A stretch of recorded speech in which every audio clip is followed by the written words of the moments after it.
Morning, boys and girls. It is Monday, March 23rd. It is my birthday. I am officially 34 years old. I wish we were at school so you could sing to me, but we're not. So I'll just pretend that I can hear all your singing voices later when I have some birthday cake. But right now we're going to read a book called This Moose Belongs to Me, and it's by Oliver Jeffers. Let's find out about this moose. Who owns a moose? Wilfred. Wilfred owned a moose.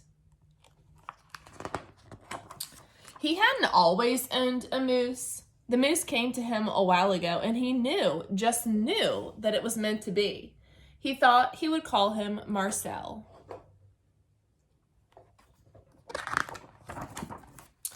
He began following Marcel, explaining the rules of how to be a good pet. Much of the time, it seemed as though the moose wasn't listening, but Wilfred knew he was, mostly because he followed Rule 4 very well, which is not making too much noise while Wilfred plays his record collection.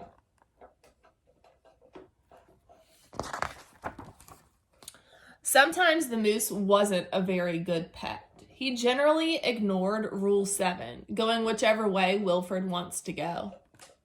The moose had a very good sense of direction, and Wilfred did not. And because the moose was particularly poor on Rule 7, subsection B, maintaining a certain proximity to home, Wilfred quickly learned to bring some string along on their outings so he could find his way back again.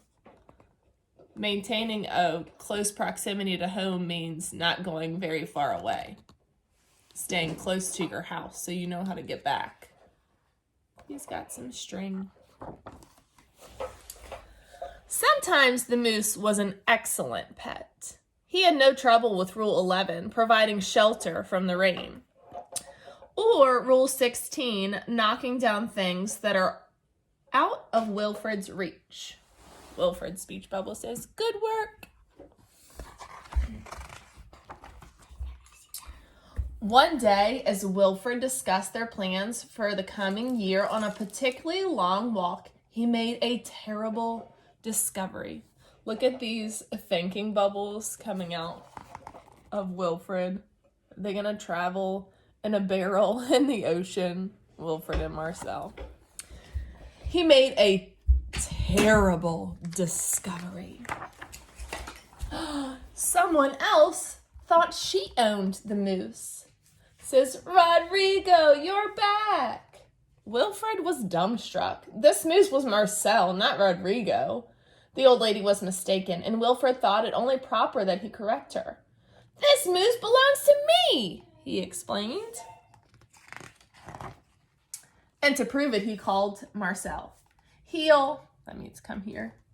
But the moose did not respond. He seemed more interested in the old lady. She says, "Good, Rodrigo," because he has food.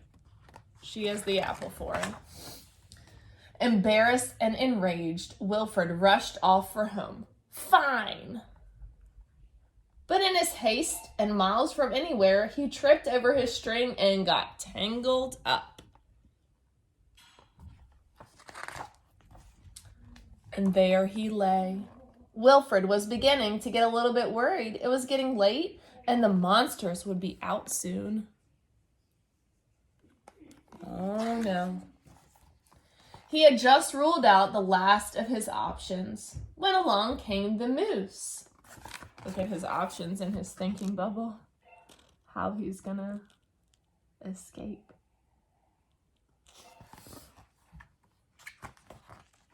And performed Rule 73 brilliantly, rescuing your owner from perilous situations. Don't know if that rescue was on purpose or not.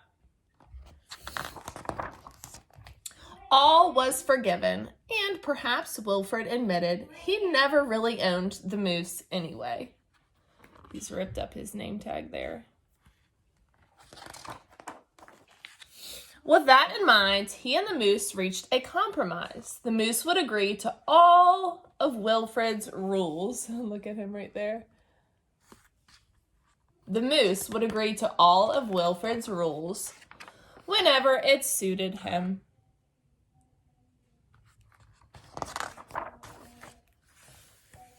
Dominic, you're back, and you brought me an apple. That's the end. I hope you guys are having a good day at home. So you can look behind me. Caden and I have made a word wall. If you have some paper at your house, you could do the same, and you could practice your word wall words. Talk to you later.